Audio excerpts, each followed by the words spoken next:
So, guys, major news coming in with respect to work permits to work in Canada. And whenever there are work permits, it's always considered to be in connection with an LMIA. Now, the Canadian authorities have recently convened a meeting, and in this meeting, major updates, major overhaul of the entire program of LMIA has been announced by the Minister of Employment, Workforce Development, and Official Languages. And if you are thinking of coming to Canada as a foreign worker, or if you are coming to Canada as an immigrant as well, then you should be very much concerned about this particular news update. And if you want to know more, you should be tuned until the end. My name is Sahil.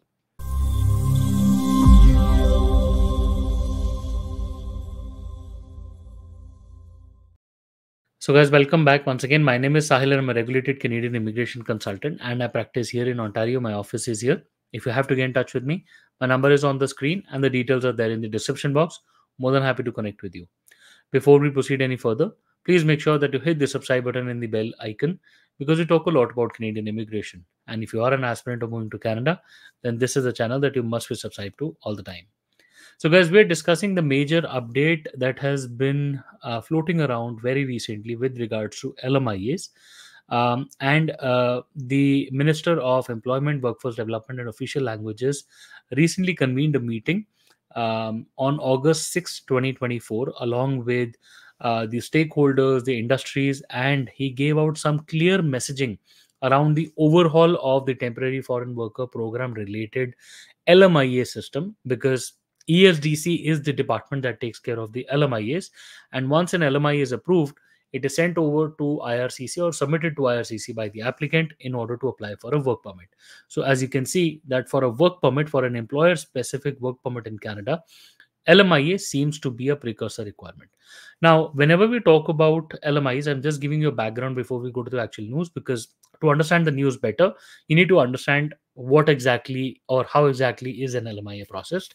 Now, for an LMIA, the basic understanding is that it is a labor market impact assessment report, which means that in the process or in order to hire a particular temporary foreign worker, how does that hiring impact the Canadian market at large?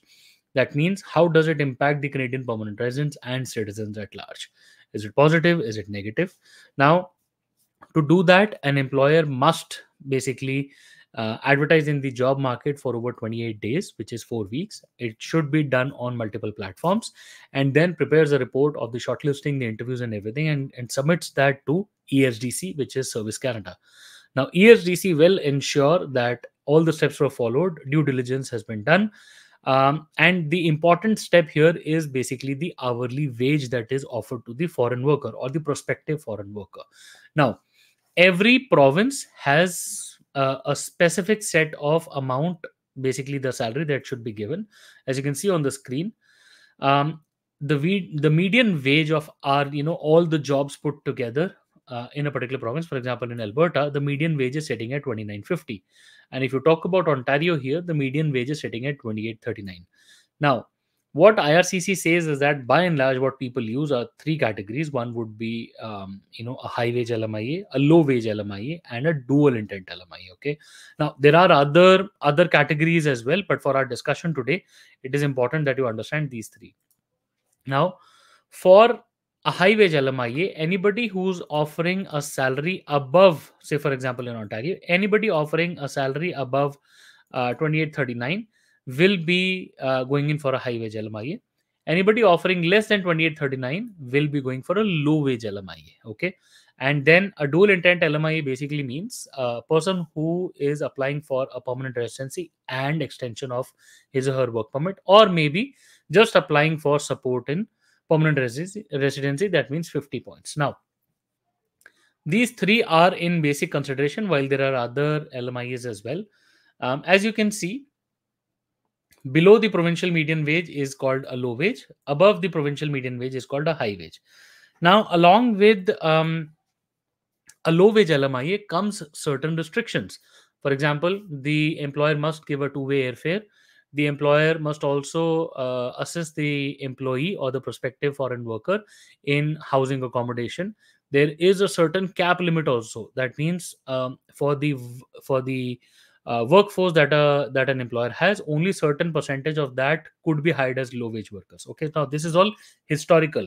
Today, 6th of August onwards, what are the changes is the main topic of the day. Now, you got to understand that what is a low wage LMIA, high wage LMIA, and dual intent LMIs. Okay. Now, essentially, dual intent LMIAs would be used by people inside Canada or even overseas where they only want to claim 50 points in express entry. Okay. But high wage, low wage LMIAs are the basic understanding that you should have. Now, what the minister has to say is that one, enforcing the cap. Now, earlier there was no cap on dual intent LMIAs. That means if an employer wanted to assist their employees in getting 50 points LMIA, they could only do that. Just regularly do that, and there was no precursor requirement to that. Now they're saying that a 20% cap policy enforcement on those workers should be applicable, including the dual intent substream. That's the first change. Second, a stricter, rigorous oversight in the high risk areas of the processing of the LMIAs and when conducting inspections as well. Now, this is important earlier.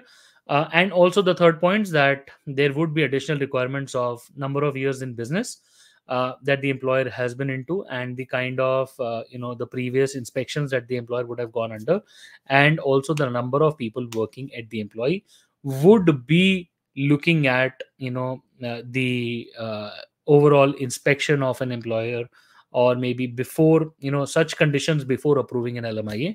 So before this, ESDC would not look at all of that. So maybe a newly opened employer could also do LMIAs, or if the employer has no history of layoffs or has had bad layoffs, even then they could do LMIAs. Going forward, the changes will include checking all of these factors as well. Okay, but the most important change that you're looking at today is basically the government is considering blocking low wage temporary foreign workers. Okay, now this is a part of this news only. If you see here, they are saying that they will now start refusing low wage LMIs. Now, it's important to see who does low wage LMIs. Generally, you would see people in the food sector, agriculture, farm workers, restaurant managers, assistant managers, supervisors. These are the mainly utilized LMIAs, and it also considers or accounts for a larger chunk of LMIAs that are approved. So, material handlers and all of that. IRCC, so basically ESDC, is saying that they will now start, or they're considering to now start refusing these low wage LMIAs. So, say for example, Ontario, the median wage is $28.39, 28.39, and anybody who's typically being offered below $29, because there's a 50 cent buffer also you would want to keep. So if anybody is being offered less than the median wage, typically ESDC is expected to refuse these files. Guys, honestly, this is going to largely impact a lot of employers in Canada, employers in the food sector, agriculture, maybe healthcare, because it is a very higher salary, right? $29 accounts to more than $60,000 a year, and it is definitely a larger chunk. So that means smaller businesses or entry level roles cannot expect an LMIA in the coming times.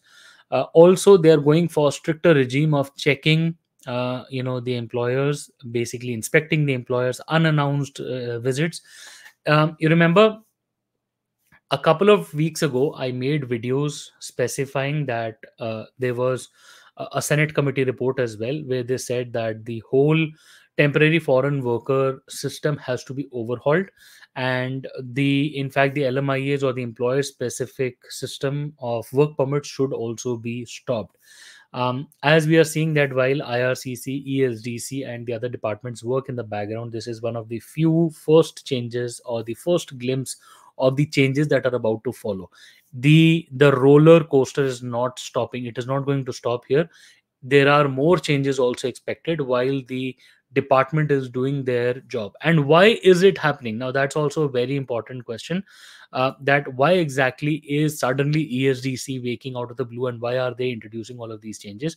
So for that, I will quickly show you one small article. They're saying some foreign workers are paying 30,000 or more in illegal fees for a job in Alberta. This is a news coverage by CBC again. This is just one of example that has been put out in the public. Historically, ever since I have been in this industry, I have seen people paying thousands and thousands of dollars, in fact running into 100,000 plus, giving away jobs, nog zero ab, double zero jobs, and then different kinds of frauds where the government says that essentially the employer is not supposed to pay any fee for getting hired in the business, but employers, consultants, lawyers, fraudulent agents, all of these elements and all of these stakeholders who are involved in a particular hiring process do find means and methods to siphon off money from the foreign worker. And this is the whole cause of concern when the government says whenever you're hiring an employee, you're not supposed to charge that employee any sort of money. The only kind of fees that the employee must be paying should only be limited to the work permit application fees. If they want to hire somebody to do that work permit application, only that portion. LMIA, hiring process, fees for LMIA, employer compliance fees, whatever it is, all of that is the responsibility of the employer.